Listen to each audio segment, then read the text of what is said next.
এইটো কালা জিৰা হয়। মিঠাতেল গৰম হোৱালৈ নমস্কাৰ বন্ধুসকল, মই ক'ব পাহৰি যাওঁ। এইটো কালা জিৰা হয়। তাৰপাছতে আদা, পেকেটডোখৰ আদা, নহৰু, কেঁচা জলকীয়া দি দিব।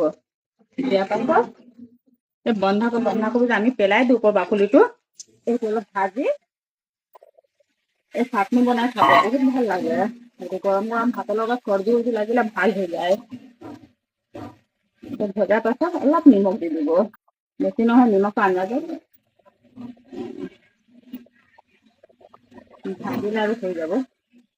এইটো চোৱা হৈ গ'ল ভজা। এইটো এটা এনেকুৱা থালিত ওলাই ল'ম, ঠাণ্ডা কৰিম, গেছটো অফ কৰি দিছোঁ।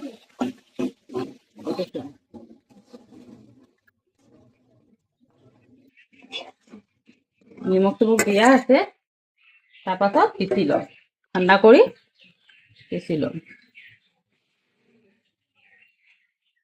এইটো ভাতৰ লগত খাব পাৰি, ৰুটিৰ লগতো খাব পাৰি।